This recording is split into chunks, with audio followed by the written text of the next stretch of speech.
Imagine a river goddess standing at the threshold between worlds, her 8 arms holding the instruments of creation itself, a biwa lute, a jeweled wish-granting orb, scrolls of sacred knowledge.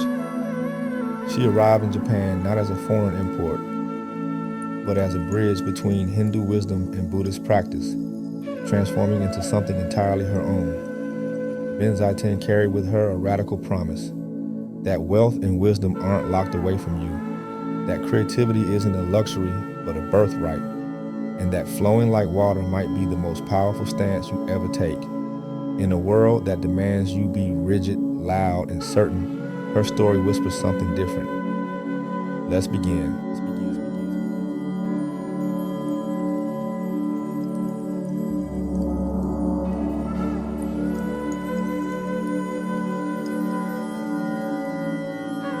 Join me as we explore the fascinating journey and enduring lessons of Benzaiten. Let's begin. In our fast-paced, noisy world, where creativity can feel stifled and balance elusive, reconnecting with ancient archetypes offers profound insight. Benzaiten, originally emerging from the Hindu goddess Saraswati, arrived in Japan between the 6th and 8th centuries via Buddhist sutras like the Golden Light Sutra. She entered not as a distant divine figure, but as a vibrant spirit closely tied to speech, music, and learning, the very essence of human expression. Picture the early days of Japan's embrace of Buddhism, scrolls unfurling with sacred verses, the delicate strum of a biwa lute echoing through temple halls, and the whispered prayers for eloquence and protection. Benzaiten appeared as the 3rd daughter of the Dragon King of Munetsuchi, a mystical lake said to lie at the world's center.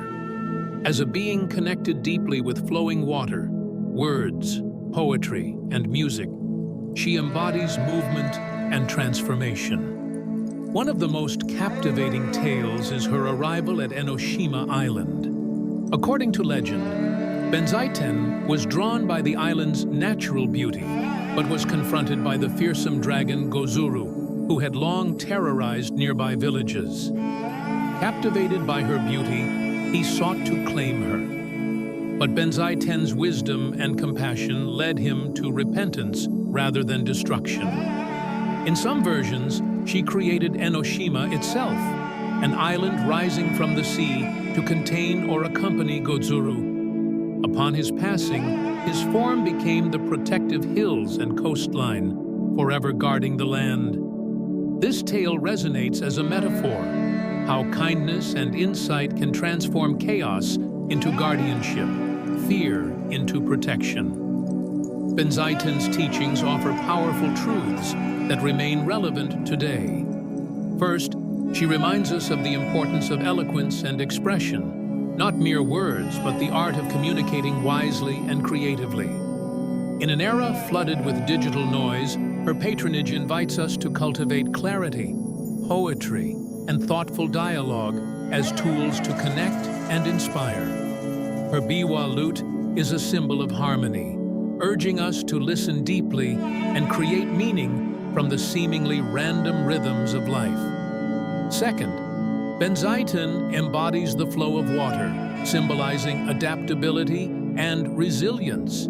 Just as rivers carve landscapes and oceans shape continents, she teaches the grace of flowing with change rather than resisting it. Her control over tides and association with jewels that influence the sea speak to wisdom's power to calm turbulence inside and around us. For modern seekers, this is a call to embrace life's currents, using compassion and insight as anchors through uncertainty.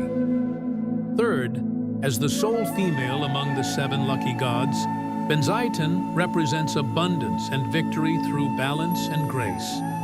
She blesses devotees with wealth, love, and protection, highlighting that true fortune includes not only material success, but creative inspiration and emotional harmony.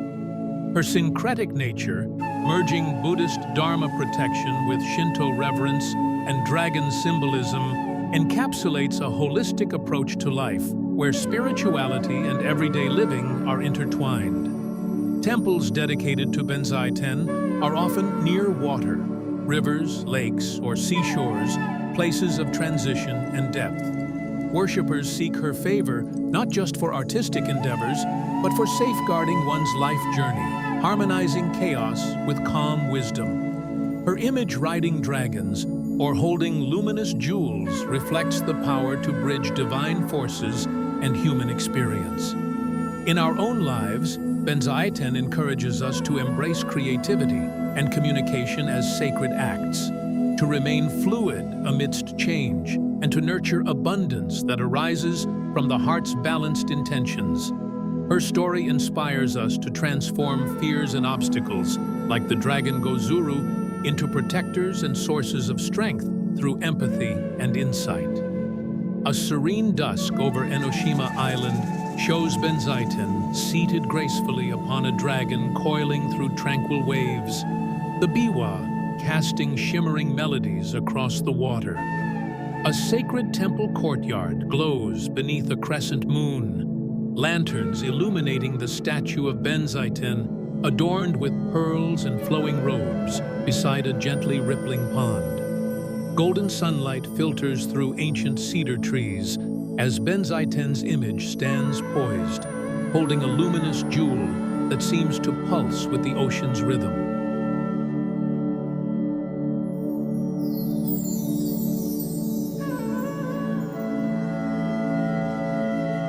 Benzaiten teaches us that creativity and abundance aren't separate from spirituality. They're expressions of it. If you've been holding back your gifts because you thought they weren't spiritual enough, weren't profitable enough, or weren't meant for someone like you, this is your permission to reclaim them. This week, do something creative without measuring its worth. Write, play, dance, build something with no audience in mind. Notice what opens when you stop trying to control the flow and let yourself move like water instead. Benzaiten didn't become a beloved goddess by staying small. Neither do you have to. If this mythology is speaking to the part of you that's been waiting for permission, subscribe for more stories of figures who transform how we see ourselves. Stay rooted in the wisdom of the ages.